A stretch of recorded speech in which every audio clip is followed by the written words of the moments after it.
자, 우리 예배라는 주제로 드리는 설교 말씀입니다. 그리스도 안에서 죄의 용서를 확신하라. 그리스도 안에서 죄의 용서를 확신하라라는 제목입니다. 사실 제목이 모든 주제를 담고 있어요. 제목을 여러분 꼭 기억하시기를 바랍니다. 지난주 설교에서 가장 중요하게 다루었던 말이 있죠. 그럼 기억하시는 분도 있을 텐데 제가 다시 한번 말씀을 드려보겠습니다. 관계 회복에 가장 필요한 것 뭐라고 했습니까? 열심이 아니라 회심이라고 했어요. 열심이 아니라 회심입니다. 잘 들으신 분들은 충분히 이해했을 겁니다. 열심을 다하면 혹 피상적으로 관계가 회복될 수도 있을 거예요. 그러나 그 관계는 간신히 붙잡고 있는 관계에 불과합니다. 왜냐하면 회심이 아니라 열심을 통해서 관계를 회복한 사람은 언제든지 반드시 꼭 원래 상태로 돌아오기 때문이에요. 자, 일본과의 관계를 여러분 한번 생각을 해볼까요? 이번 주에 8.15 광복절이 있었는데 왜 우리는 가장 가까운 이웃이라고 할 수 있는 일본과 항상 다툴까요? 몇십 년이 지났음에도 불구하고 왜 우리는 일본과의 관계를 아직도 회복하고 있지 못할까요? 뭐 몇 가지 이유가 있을 텐데 제가 생각하는 이유는 간단합니다. 그들은 자신들이 할 만큼 했다는 것이고 우리는 그들이 제대로 사과를 하지 않았다는 것이죠. 예컨대 일본은 이렇게 얘기합니다. 과거에 배상을 충분히 했다. 더 이상 할 것이 남아있지 않다. 반면에 우리는 그들의 언행과 태도를 지적을 하죠. 자신들의 침략 행위를 마치 우리나라의 근대화를 이루어준 선물처럼 말한다거나 아니면 여전히 전쟁 범죄자들의 무덤에 가서 그들을 기념하고 그들을 높이는 참배를 한다는 등 이런 태도, 이런 언행을 보면 전혀 반성하지 않았다 이렇게 이야기하는 거예요. 이 두 가지 주장이 서로 충돌을 하는 겁니다. 여러분 이게 뭡니까? 지난주에 말씀드렸던 열심과 회심 사이에 있는 간격이죠. 일본은 자기들이 할 만큼 다 했다. 곧 우리는 열심을 다해서 배상을 했다. 반면에 우리는 뭡니까? 우리가 원하는 것은 열심을 다하는 것이 아니라 곧 돈 몇 푼으로 배상했다고 끝내는 것이 아니라 자신들의 그 범죄에 대해서 진심을 다해서 돌이키는 거예요. 회심을 하는 거예요. 진심 어린 사과 그리고 그에 합당한 태도와 언행, 회심을 요청하는 겁니다. 그래서 한쪽에서는 할 만큼 했다고 말하고 다른 한쪽에서는 전혀 하지 않았다고 말하면서 몇십 년 동안 싸우고 있는 거죠. 나라와 나라 사이에 발생하는 이 간격은요, 사실 인간관계 안에서도 아주 기본적으로 많이 발생하는 것 중에 하나입니다. 아주 많이 나타나는 모습 중에 하나예요. 최근에는 이 경향이 점점 더 강해진다는 그런 분석이 있어요. 제가 읽은 책 중에 실존주의자라는 책이 있는데요. 여기서 실은 시옷 그리고 리을이 아니라 리얼 히읗 싫다 할 때 실이에요. 다시 말해서 싫은 게 아주 많은 세대 그들을 실존주의자 뭐 이렇게 표현하는 것 같아요. 이 책에서 요즘 세대에 대한 분석을 하면서 많은 특징을 얘기하는데 그 수많은 특징 중 하나가 이거예요. 요즘 세대는 절대로 함부로 미안하다는 말을 하지 않는다. 공감하십니까? 이유가 있습니다. 함부로 미안해 했다가 약자 취급, 호구 취급을 당할 것을 우려하기 때문이에요. 그래서 절대로 함부로 가능하면 미안하다는 말을 하지 않는답니다. 정말 그런지 모르겠네요. 요즘 세대를 분석한 또 다른 책이 있어요. 이번 주에 읽은 책인데 아이 세대라는 그런 책입니다. 스마트폰 세대를 얘기하는 거예요. 아이폰 세대. 이 책에서는 요즘 세대의 특징을 확증 편향이라고 얘기합니다. 이것도 여러분께서 얼마큼 공감하는지 잘 모르겠는데 예컨대 SNS와 알고리즘 때문이라고 얘기해요. 저는 충분히 공감이 됐어요. 이런 이야기입니다. SNS를 활용하다 보면 자신의 관심 분야만 주로 보게 되죠. 불편하거나 싫은 것은 아예 보지 않아요. 다 차단을 시키거나 아니면 싫어요를 눌러서 더 이상 보지 않도록, 더 이상 보이지 않도록 만들어버립니다. 조금만 예를 들어보면 이런 겁니다. 정치적으로 보수인 사람은 계속해서 그쪽 뉴스만 찾아보는 거죠. 진보인 사람은 마찬가지로 계속해서 그쪽 뉴스만 찾아보는 거예요. 보기 싫은 뉴스, 듣기 싫은 소식은 다 차단하거나 싫어요를 눌러버립니다. 심지어 요즘에는 그렇게 내가 검색한 것을 기초로 뉴스와 정보를 뭘로 만들어요? 알고리즘화하여 그것들을 중심으로 나한테 정보를 제공하죠. 말하고자 하는 것은 이겁니다. 그런 시대에 밟아주어 요즘 사람들은 점점 더 보고 싶은 것만 본다는 거예요. 듣고 싶은 것만 듣는다는 겁니다. 보고 싶지 않은 것은 절대로 보지 않고 듣고 싶지 않은 것은 절대로 보지 않을 수 있는 그런 사회가 되었다는 것이죠. 그래서 더 고집스러워진대요. 그래서 더 편향적이라 합니다. 그래서 더 확증 편향에 시달린다는 거예요. 자기가 옳다고 믿는 것을 더욱더 붙잡는 그런 편향적인 사고방식에 사로잡혀 있다는 것이죠. 이 두 가지를 엮어서 말해보면요. 요즘 세대는 회심이라는 개념이 없는 것 같아요. 회심은 여러분 기본적으로 어떤 걸까요? 굉장히 불편한 겁니다. 동의하십니까? 회심은 기본적으로 굉장히 불편한 거죠. 사실 이 정도 표현으로도 다 표현할 수 없을 만큼 불편한 거예요. 왜 그렇죠? 회심을 위해서는 반드시 내가 싫은 것을 봐야 되기 때문에. 회심하기 위해서는 반드시 먼저 내가 듣고 싶지 않은 것을 들어야 돼요. 내 취향이 아니고 내 기질이 아니고 내가 동의하지 않고 내가 싫어하는 그것을 먼저 들어야 돼요. 내가 죄인이라는 사실, 내가 틀렸다는 소식, 내가 잘못 살았다는 평가, 이걸 들어야 돼요. 그러므로 회심이란 알고리즘처럼 내게 최적화된 정보가 아니라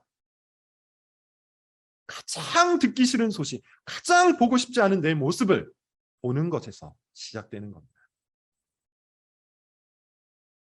그리고 그 소식과 그 모습을 인정하고 진심을 다해서 미안해하는 것, 반성하는 것, 돌이키는 것, 그게 바로 회심이에요.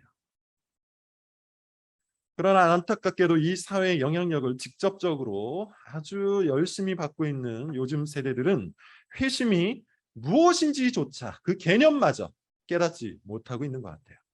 더 큰 문제는 뭡니까? 교회 안에 있는 젊은 세대조차 그러하다는 것이죠. 회심이 뭔지 몰라요.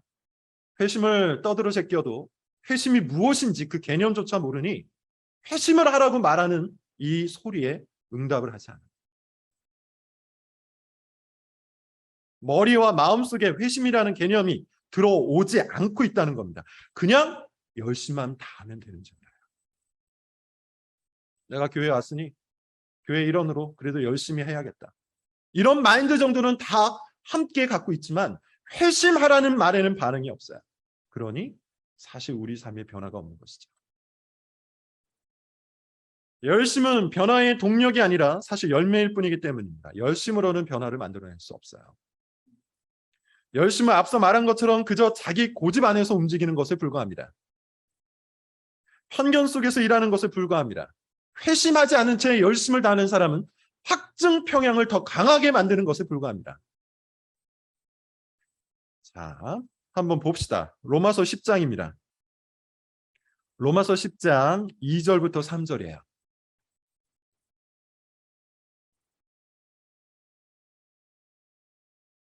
로마서 10장 2절부터 3절 찾아서 한번 읽어보겠습니다. 시작. 내가 증언하노니 그들이 하나님께 열심히 있으나 올바른 지식을 따른 것이 아니니라. 하나님의 의를 모르고 자기 의를 세우려고 힘써 하나님의 의에 복종하지. 그들이 누굽니까? 유대인이에요. 그들은 하나님께 열심히 있었어요. 우리가 상상하는 것 이상으로 열심히 있었어요. 율법을 아주 철저히 24시간 365일 동안 지켰습니다. 제사를 때마다 드렸고요. 이방인들을 경계하며 어떻게 해서든지 거룩과 정결을 유지하려고 최선을 다했어요. 그러나 그런 열심으로 그들은 하나님과의 관계를 회복하지 못했습니다. 왜냐? 우리가 방금 읽은 것처럼 올바른 지식을 따른 것이 아니었기 때문에. 그들은 열심을 내긴 냈지만 그 열심의 목적이 어디에 있었습니까? 자기 의를 세우는 것에 목적이 있었어요. 교만을 떨기 위해서 열심을 내었어요. 자기를 드러내고 포장하고 인정받고 자기가 원하는 평가를 얻기 위해 열심을 낸 겁니다.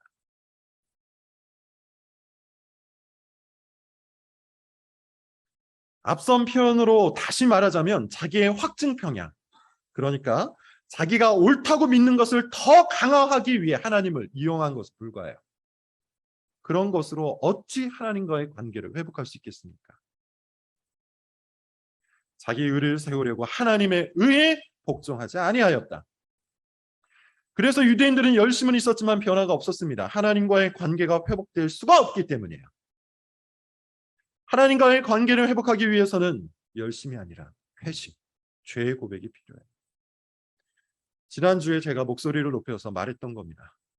오늘 우리가 살펴보는 이 주제, 용서는 회심과 뗄래야 뗄 수가 없는 관계예요.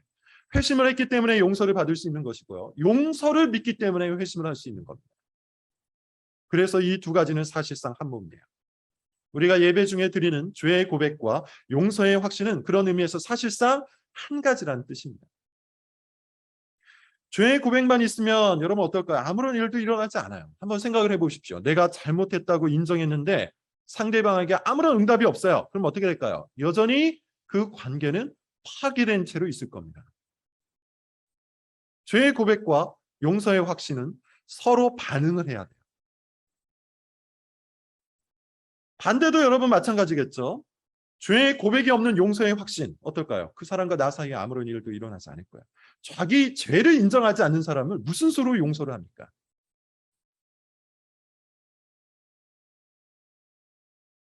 자기가 죄를 짓지 않았다고 생각하는 사람에게 무슨 용서의 복음을 건넬 수 있겠습니까? 그런 의미에서 죄의 고백과 용서의 확신은 분리되지 않아요. 죄의 고백이 있기 때문에 용서를 확신할 수 있는 것이고, 용서를 확신할 수 있기 때문에 죄를 고백할 수 있는 겁니다. 회심과 용서는 한 몸이에요. 자, 이게 무슨 말인지 오늘 설교를 통해서 좀 더 자세히 살펴보겠습니다. 전제는 이겁니다. 여러분께서 꼭 믿으셔야 되는 신앙적 전제는 이건데, 그게 뭐냐 하면 관계를 회복하고 싶은 마음은 우리보다 하나님께서 훨씬 더 크시다는 거죠. 하나님은 회복된 관계를 우리보다도 더 원하세요. 정확히 말하면 우리가 원하지 않을 때 하나님께서 먼저 원하셨어요. 로마서 5장 8절 우리가 아직 죄인 되었을 때 그리스도께서 우리를 위하여 죽으심으로 자기의 사랑을 확증하셨느니라. 하나님은 우리가 죄인 되었을 때, 다시 말해 내가 마음으로 하나님과 관계를 회복하고 싶은 그런 생각이 조금 더 없었을 바로 그때 먼저 우리와 관계를 회복하기를 원하셨다는 뜻이에요. 먼저 우리와의 관계를 회복시키시기 위해 일을 하셨다는 뜻입니다. 그게 뭡니까? 자기 아들 예수 그리스도를 십자가에 내어주신 사건. 곧 하나님의 복음, 그리스도의 복음. 바로 그 사건이에요. 예수 그리스도는 십자가 위에서 죽으셨죠. 왜 죽으셨는지가 중요해요. 우리의 죄 때문에 죽으신 거예요. 우리가 치러야 할 심판을 예수님이 대신 치르시기 위해 죽으신 겁니다. 우리가 받아야 될 그 죄의 형벌을 대신 받기 위해 죽으신 거예요. 다른 그 무엇 때문이 아닙니다. 우리의 성공 때문에, 우리의 쾌락 때문에, 우리의 만족 때문에, 우리의 죄 때문에 죽으신 거예요. 예수님의 십자가는 우리의 죄 때문입니다. 우리가 당당하고 떳떳하게 살도록, 잘 먹고 잘 살도록, 자신감과 자존감을 갖고 성공하도록 예수님이 십자가에서 죽으신 것이 아니에요. 우리의 죄 때문에. 우리가 하나님을 무시하고, 우리가 하나님을 멸시하고, 우리가 하나님을 외면하고 거부하고 하나님이 없다 여기며 살아간 바로 우리의 죄 때문이에요. 하나님보다 수많은 다른 것들을 더 높이 여기며 살아갔던 우리의 우상 숭배 때문에 예수님이 십자가에서 죽으셨다는 겁니다. 그것이 예수님의 십자가 사건이 말하는 진의, 진짜 의미예요. 그러므로 자기의 죄 때문에 예수님의 십자가를 바라보지 않는 사람은 그리스도인이 아닙니다. 하나님을 믿지만 자기 죄 때문에 예수님의 십자가를 바라보지 않는다? 그는 그리스도인이 아닙니다. 그런 사람은 절대로 신자가 아니에요. 그는 절대로 중생한 사람이 아니에요. 자, 여러분 어떻습니까? 죄의 고백과 용서의 확신이 얼마나 중요한지 아시겠습니까? 예수 그리스도 안에서 죄를 고백하고 예수 그리스도 안에서 용서를 확신하는 이 예배의 순서가 얼마나 중요한지 알겠냐는 겁니다.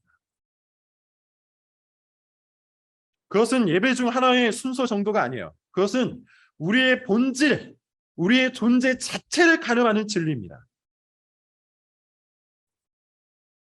우리가 그리스도인인지 아닌지, 우리가 중생을 했는지 안 했는지, 우리가 정말로 신자인지 아닌지를 가늠하는, 그것을 확인할 수 있는 유일한 잣대예요. 왜냐하면 죄를 용서받는 것만이 하나님과의 관계를 회복할 수 있는 유일한 방법이기 때문이에요. 존 오웬이라는 분이 있습니다. 종교개혁 시대 인물인데요. 16세기, 17세기에 걸쳐서 사셨던 인물인데 그가 죄 용서라는 책을 쓰셨어요. 그 책에 보면 이렇게 얘기합니다. 죄 용서는 하나님께 받아들여지는 유일한 방법이다. 죄 용서는 당신으로 하여금 순종하게 하고 당신이 행하는 것을 하나님이 받아들이시게 하는 유일한 방법이요 수단이다. 죄 용서가 없으면 하나님과의 관계가 회복될 수 없다는 거예요. 죄 용서가 없으면 우리의 순종, 우리의 열심, 이 모든 것들이 모래 위에 쌓은 집과 같다는 거예요. 존 오웬은 계속해서 말하길 죄 용서가 없는 신앙생활은 양심이 불안할 것이고 그와 같은 신앙생활은 무기력할 것이며 삶 자체가 공허할 것이라고 얘기해요. 그는 죄 용서야말로 우리가 선택해야 할 모든 것이라고 말합니다. 오직 용서만을 선택하라. 오직 용서만을 선택하라. 다른 모든 것과 비교하여 다른 모든 것을 반대하고 오직 용서만을 선택하라. 정말로 그렇습니다. 여러분, 죄 용서를 받는 것이 사실상 기독교 신앙의 모든 거예요. 그냥 용서를 받는 게 아니라 우리의 죄를 용서받는 것이 기독교 신앙의 모든 겁니다. 죄 용서를 받은 사람은 양심의 평안함을 얻어요. 죄 용서를 받은 사람은 하나님을 좋아합니다. 죄 용서를 받은 사람은 삶이 두렵지 않아요. 세상도 두렵지 않아요. 죽음이 두렵지 않기 때문이에요. 죄 용서를 받은 사람은요, 언제 어디서나 항상 하나님을 택합니다. 죄 용서를 경험하는 것은, 죄 용서를 누리는 것은 우리의 모든 것을 바꿔놔요. 반대로 죄 용서를 받지 못한 사람은 어떤 특징이 있을까요? 항상 불안합니다. 두렵습니다. 스트레스가 극에 달합니다. 그래서 그것을 해결하고자 다른 것을 추구하죠. 먹을 걸로 스트레스를 해소하려고 하고 노는 걸로 스트레스를 해소하려고 하고 불안감을 잠재우기 위해서 일부러 산만하게 살거나 극단적인 무기력에 빠져서 살아갑니다. 죄 용서를 받지 못한 사람은 근본적으로 그 마음과 양심이 항상 불안하기 때문에 그 삶도 늘 요동칠 수밖에 없습니다. 죄 용서는 그리스도인이 그리스도인 될 수 있는, 그리스도인이 그리스도인다울 수 있는 모든 것, 유일한 것이라고 해도 과언이 아니에요. 그러므로 자기 죄를 고백하고 그 죄가 용서받았다는 것을 확신하는 것만큼 우리 기독교 신앙에 있어 중요한 것이 없습니다. 그래서 우리는 권면과 책망을 기쁘게 받을 수 있는 것이고 심지어 징계까지도 기꺼이 받을 수 있는 것이며 회개를 사랑할 수 있는 거예요. 문제가 있죠. 우리가 그것을 너무나도 자주 잊어버린다는 것에 있어요. 나에게 죄의 용서가 필요하다는 사실, 죄의 용서를 내가 받았다는 사실, 이것을 우리는 너무나도 자주 잊어버려요. 이유는 둘 중 하나입니다. 삶 속에서 경험하는 죄가 너무 많거나 반대로 자기가 죄를 지었다는 인식 자체가 없기 때문이에요. 죄를 많이 인식하는 사람은 그 죄 때문에 두려워서 죄의 용서를 확신하지 못합니다. 죄를 인식하지 못하는 사람은 당연히 죄의 용서가 필요하다는 사실 자체를 받아들이지 못합니다. 그것이 우리의 커다란 문제예요. 우리는 죄의 용서가 필요하다는 사실을 너무나도 자주 잊어버려. 그래서 하나님께서 우리에게 주신 것이 바로 예배입니다. 우리의 부족함과 우리의 그런 완악함을 잘 아시는 하나님께서 우리 가운데 죄의 고백과 용서의 확신이라는 예배 중 순서를 허락하신 거예요. 우리는 매주 이것을 반복해서 우리가 죄인이라는 사실을 다시 인식합니다. 용서가 필요한 자, 용서를 받은 자라는 사실을 우리는 이 순서를 통해서 다시 깨닫습니다. 죄 가운데 두려워하고 불안해하던 사람을 붙잡아 그가 용서를 받았다는 사실을 다시 깨우쳐 줍니다. 죄를 두려워하지 않고 무심하게 살던 사람을 붙잡아 그에게 용서가 필요하다는 사실을 또한 다시 일깨워 줍니다. 이것이 죄의 고백과 용서의 확신이라는 예배 순서예요. 그것이 매주 반복되는 이유는 우리가 이것을 너무나도 자주 쉽게 잊어버리기 때문입니다.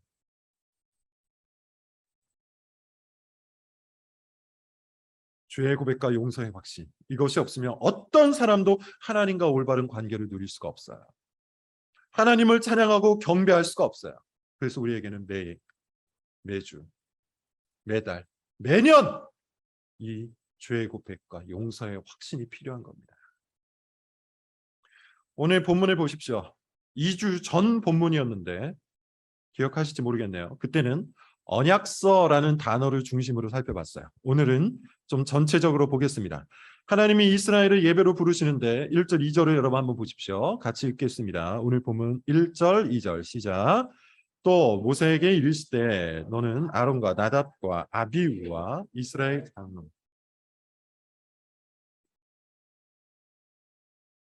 너 모세만 여호와께 가까이 나오고 그들은 가까이 나오지 말며 백성은 너와 함께. 여러분 구도를 한번 생각해 보십시오. 산 위에는 하나님이 계십니다. 하나님께서는 먼저 모세와 제사장들과 그리고 장로들이 올라오라고 해요. 이스라엘 백성들은 저 멀리 떨어져 있습니다. 그리고 조금 가까이 오자 하나님께서는 이번에는 제사장들과 장로들을 내버려 두고 모세 홀로 올라오라고 얘기합니다. 하나님이 있고 모세가 있고 제사장과 장로들이 있고 그리고 그 다음에 이스라엘 백성들이 있어요. 이런 순서를, 이런 구도를 택한 이유는 하나님께서 거룩하시다는 것을 보여주시기 위해서예요. 죄를 지은 사람은 하나님 앞에 가까이 갈 수가 없다. 이걸 보여주기 위한 거죠. 자, 그런 구도를 만드신 후에 율법을 읽습니다. 그리고 그 다음에 뭘 합니까? 그 다음에 하는 일이 오늘 설교의 핵심이에요. 5절, 6절입니다. 우리 같이 한번 읽어볼게요. 시작. 이스라엘 자손들의 청년을 보내어 여호와께 소로 번제와 화목제를 드리게 하고 모세가 피를 가지고 반은 여러 양푼에 담고 반은 제단에 뿌리고. 번제와 화목제를 드린다고 하죠. 번제와 화목제 왜 필요합니까? 죄인인 우리가 거룩하신 하나님 앞에 나아가기 위해서는 반드시 그 죄의 대가, 죽음이 필요하기에 제물이 요청되는 거예요. 그래서 번제와 화목제를 통해 하나님 앞에 나아가고 그 제물의 피를 가져다가 제단에 뿌려. 제단에만 뿌린 게 아니고요. 또 어디에 뿌리냐 하면 8절입니다. 읽어볼게요. 시작. 모세가 그 피를 가지고 백성에게 뿌리며 이르되 이는 여호와께서 이 모든 말씀에 대하여 너희와 세우신 언약의 피이다. 제단에 뿌리고 백성에게 뿌려서 하나님과 백성 사이에 맺은 언약을 상징하고 있는 거예요. 그래서 이 피를, 이 제물의 피를 언약의 피다라고 얘기합니다. 언약의 피, 하나님과 이스라엘이 언약 관계로 맺어졌다. 피로써 맺어졌다. 제물의 죽음으로써 맺어졌다. 뭘 의미하는 겁니까? 거룩하신 하나님과 죄로 가득한 우리가 한 몸을 이루기 위해, 화목하기 위해, 관계를 회복하기 위해 반드시 무엇이 필요하다는 것을 보여주는 겁니까? 죽음. 죽음이 필요하다는 걸 보여줍니다. 그리고 이 죽음은 결국 누구를 가리키고 있는 겁니까? 예수 그리스도입니다. 히브리서 9장을 찾아볼게요. 중요한 본문이기에 이건 좀 찾아보겠습니다. 히브리서 9장.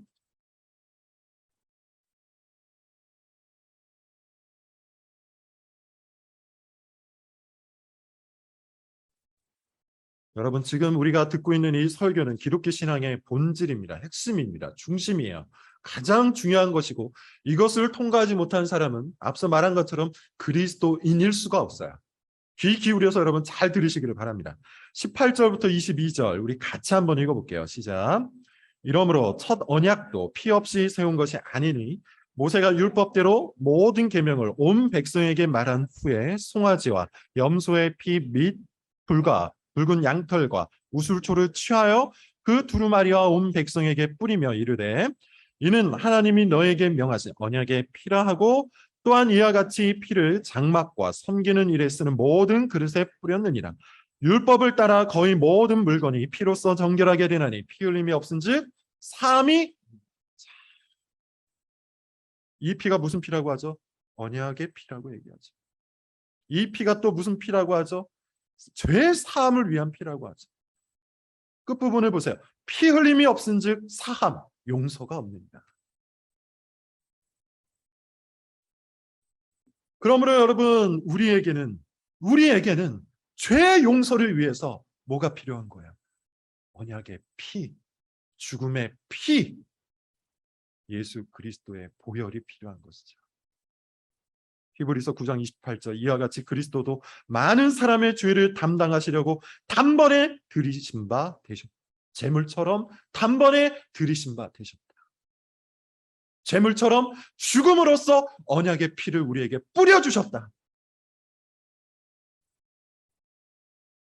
예수 그리스도는 우리 죄를 없게 하시려고 우리의 죄를 용서받게 하시려고 십자가 위에서 죽으셨어요. 피를 흘리셨어요. 그러므로 우리가 믿는 예수님은 다른 예수님이 아닙니다. 우리가 믿는 예수님은 다른 예수님이 아니에요. 우리의 죄 용서를 위해 십자가에 달리신 예수님입니다. 우리는 이 진리, 이 기독교 신앙의 진리를 언제 확인하는 겁니까? 매주 예배 중에 확인하는 겁니다. 모세가 첫 번째 언약식에 행했던 그 일을 우리는 매주마다 하는 거예요. 그래서 예배는 언약, 갱신, 의식인 겁니다.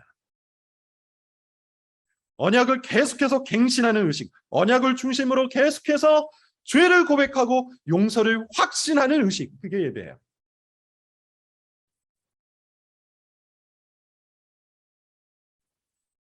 그래서 항상 말하는 것처럼 이 순서는 예배의 중심에 있는 것이죠. 그렇다면 이제 마지막입니다. 우리가 어떻게 이 순서를 대해야 할까요? 용서의 확신을 굳게 하기 위해서 우리는 어떤 태도로 이 순서에 임해야 합니까? 세 가지를 말씀드릴게요. 첫 번째, 진지함입니다. 여러분들에게 다시 한번 말씀을 드리는데 여러분, 이 순서를 진지하게 대하십시오. 죄를 용서받는 것만이 그리스도인이 될 수 있는 유일한 방법이에요.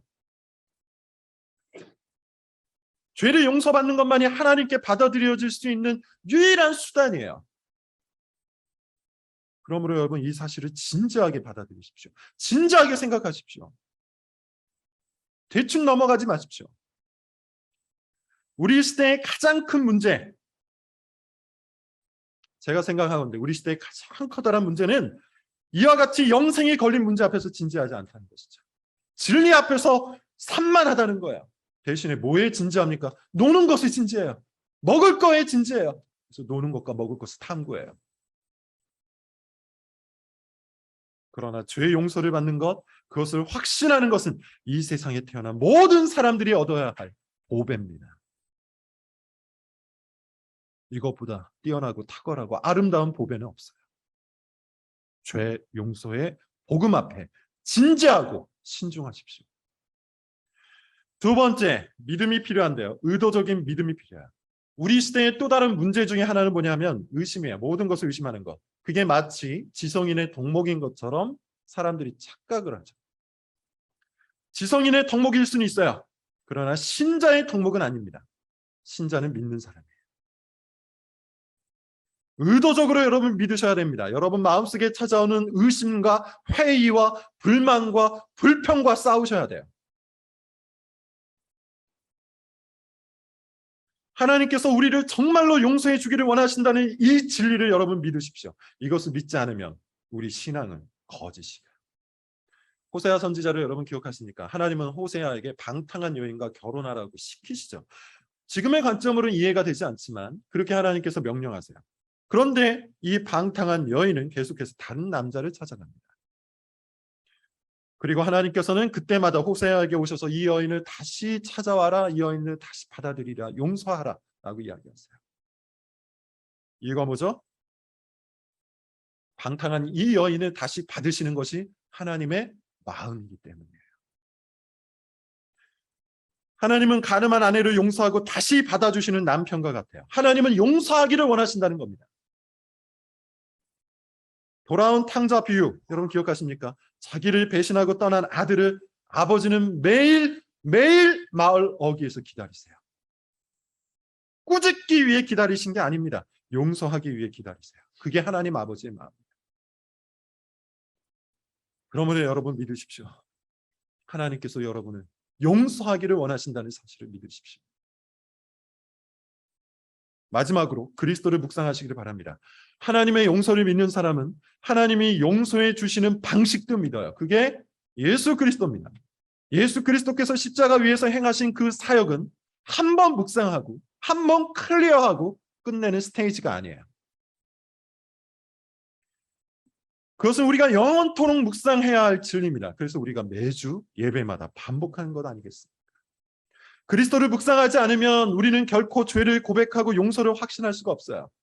그리스도 외에는 하나님께서 우리의 죄를 용서해 주시는 방식이 없기 때문이에요. 그리스도가 유일한 방법이에요. 그러므로 여러분, 그리스도를 생각하십시오. 탐구하십시오. 묵상하십시오. 그리스도를 묵상하지 않으면 용서를 확신하는 사람, 그리스도를 묵상하지 않고 용서를 확신하는 사람은 위선자예요. 바리새인이에요.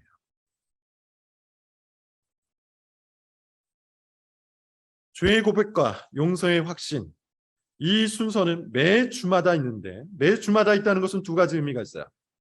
당연히 중요하다는 뜻이 되고요. 두 번째 의미가 더 중요한데, 매주 우리가 이 순서 앞에 서야 비로소 우리가 이 진리 속으로 들어갈 수 있기 때문이에요. 무슨 말입니까? 그만큼 우리가 연약하고 그만큼 우리가 완악하기 때문에 이 진리, 죄 용서의 복음이라는 진리에 매이는 속도가 느리다는 뜻입니다. 그래서 우리는 매주 진지하게 믿음을 갖고 그리스도 안에서 죄를 고백하고 용서를 확신해 나가야 되는 것이죠. 적어도 지난주보다 이번 주에 더 죄의 용서를 확신하시기를 바랍니다. 다음 주에는 지금보다 더 죄의 용서를 확신하시기를 바랍니다. 그렇게 매주 조금씩 죄의 용서에 대한 확신이 우리 마음속에서 커져갈 때 비로소 우리는 하나님 앞에 기쁨으로 살아갈 수 있는 거죠. 그리스도 안에서 죄의 용서를 확신하는 것이 바로 신앙 성장의 토대입니다. 이것을 잊지 마시고 매주마다 죄 용서의 시간에 마음을 다해서 참여하시기를 바랍니다. 기도하겠습니다.